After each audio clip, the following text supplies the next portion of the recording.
नौकरी सर्विस छोड़ी है सब लोगों ने। कुछ राजा भी रहे हैं, राजा की संतान, तो उन्हें क्या कमी थी?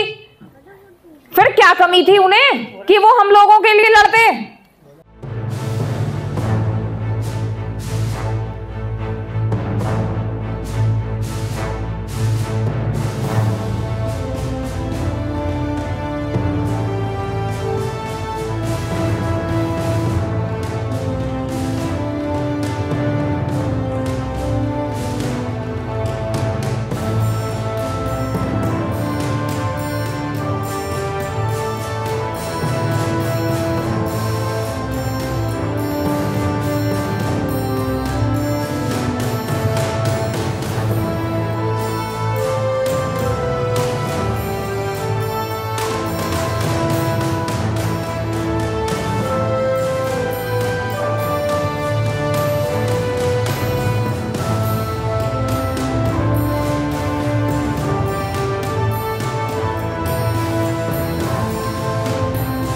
वोट हमारी है तो राज भी हमारा ही होगा, राज तुम्हारा नहीं होगा।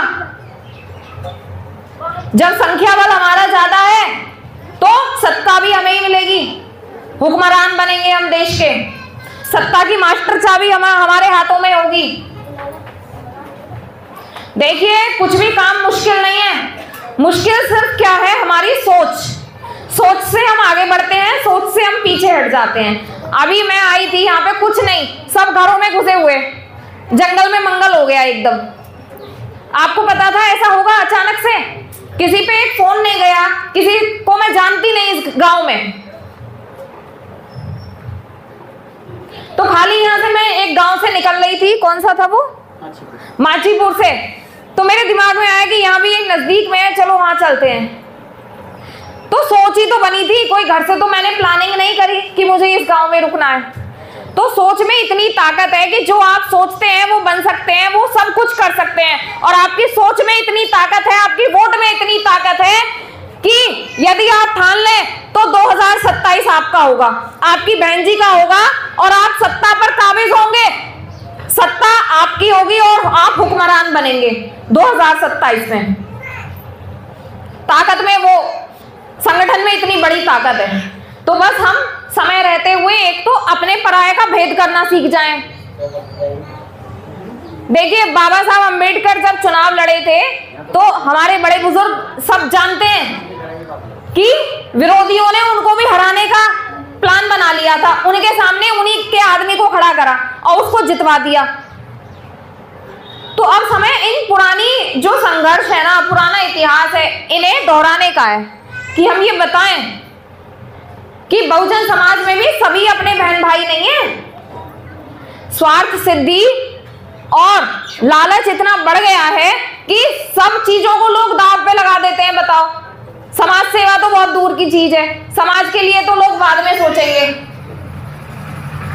हर कोई अपने लिए नौकरी सर्विस छोड़ी है सब लोगों ने। कुछ राजा भी रहे हैं, राजा की संतान, तो उन्हें क्या कमी थी? फिर क्या कमी थी उन्हें कि वो हम लोगों के लिए लड़ते? बस ये थी, उनको एक बीमारी थी, सामाजिक ईमानदारी की बीमारी, जिसने उन्हें घर छोड़ने पर मजबूर किया, जिसने बार बार उनसे कहा कि ये जीवन सिर्फ अपने और अपने परिवार के लिए नहीं है, ये जीवन उस समाज के लिए भी है जिस समाज में हमने जन्म लिया है। इसलिए मान्यवर काशीराम जी अक्सर कहते थे कि सामाजिक ईमानदारी की बीमारी हर बहुजन को होनी चाहिए, हर उस व्यक्ति को होनी चाहिए जो नालायक है, जिसके अंदर नालायकी भरी हुई है। जब तक उसे सामाजिक ईमानदारी की बीमारी होनी चाहिए, जब तक हमारा बहुजन समाज, ये समाज में जो अव्यवस्था है, समाज में जो एक असमानता है, व्यक्ति व्यक्ति में भेदभाव करता है, ऊंच नीच है, छुआछूत है, जब तक सब लोग एक ना हो जाएं, जब तक ये होती रहनी चाहिए सामाजिक ईमानदारी की बीमारी। और ये सबको थी, बाबा साहब अंबेडकर जी को, महात्मा बुद्ध को, ज्योतिबा फूले जी को, छत्रपति शाहू जी महाराज को, दीना भाना वाल्मीकि जी को, काशीराम जी को और फिर बहन जी को भी। ये एक बीमारी है बहुत बुरी, जिसे समाज की बीमारी लग जाती है ना, अपने समाज के लिए कुछ करना है, मेरा जीवन व्यर्थ नहीं जाना चाहिए, तो वो व्यक्ति फिर इधर उधर भटकता है कि ये समय सिर्फ खाने सोने में न जाए, ये समय जो मेरा मूल्यवान समय है ये समाज के उन लोगों के लिए लगे जो कम से कम हमारे शब्दों को सुनकर कुछ परिवर्तित हो जाएं।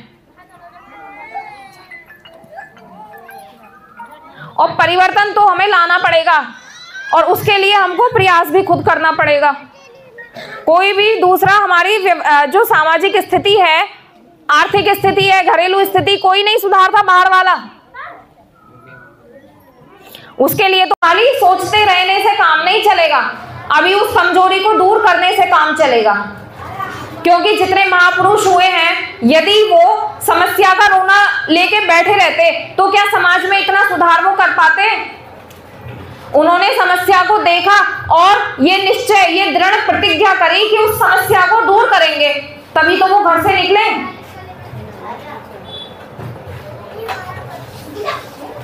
देखिए, देश में बहुत सारी पार्टियां हैं, एकमात्र देश की पार्टी बहुजन समाज पार्टी ऐसी है जिसने 4 बार जब इसकी सरकार बनी, विरोधियों के, दुश्मनों के पसीने छुड़ाने का काम करा है।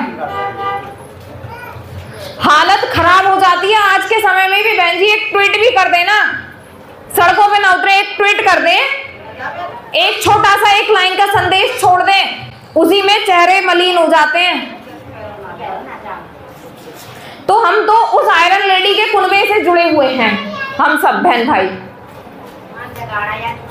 ये जो हमारी नई पौध है ना, नई जनरेशन, इसको इस तरह से हम मजबूती के साथ ट्रेनिंग देकर बड़ा करें कि इनको ये पता चल सके कि आने वाला समय कैसा है, कैसी विकट परिस्थिति और आ सकती है, बुरी से बुरी, ये बताना बहुत जरूरी है। अगर हम यही सोचते रहे ना सदैव कि मेरा तो जीवन अच्छा कट गया, मेरे बच्चे दोनों सरकारी नौकरी पे, बहू टीचर आ गई है, शहर में एक प्लॉट ले लिया है, अब मुझे क्या पड़ी है। तो देखिए, आज तो कोई और किसी का बेटा पिट रहा है, लेकिन कल को बारी आपकी भी है, क्योंकि सदैव एक जैसी किसी की दशा नहीं रहती। इसलिए हम ये ना सोचें कि सामने वाले पे बीत रही है तो हमारा नंबर नहीं आएगा, अगला नंबर हमारा है।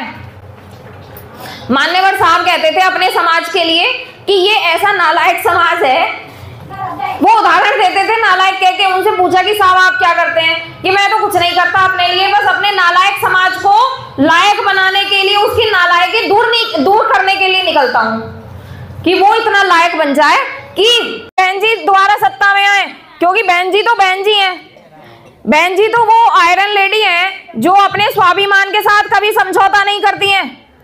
वो कभी किसी के पास नहीं जाती हैं एक एक सीट के लिए, इधर उधर भीख मांगने के लिए। जिसे आना होता है वो खुद उनके पास चलकर आता है।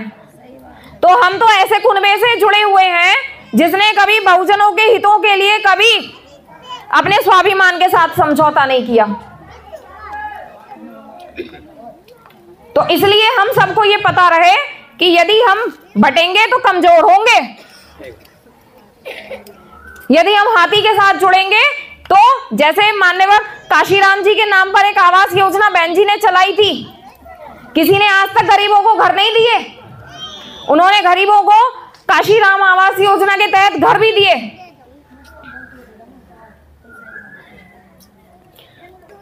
बताइए घर कौन देता है? घर किसी ने नहीं दिए।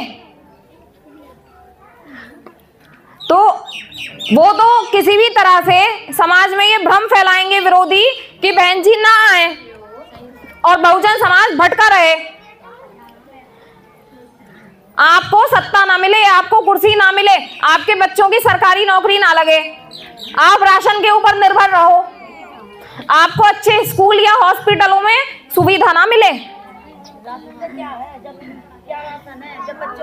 ये अब एक बात बताओ कि राशन कितने का मिल जाता है साल में? मुश्किल से 10-12 हजार का मिल जाता होगा। और अगर सरकारी नौकरी मिलेगी तो किसी भी डिपार्टमेंट में अब 35-40 हजार से तो शुरू है सैलरी। तो बताओ कितना घाटा कर रहे हैं गरीबों का। और गरीब आदमी ये खुश हो जाता है कि राशन पहले 5 किलो था और 10 किलो चावल मिल रहे हैं। तो बहन जी वायदे नहीं करती हैं, बहन जी जमीनी स्तर पर सारी सरकारी सुविधाएं, सरकारी योजनाएं हर गरीब की चौखट पर पहुंचाने का कार्य करती हैं, इसलिए अधिकारियों के पसीने छूटते हैं। पुलिस प्रशासन कांपता था बहन जी के शासनकाल में।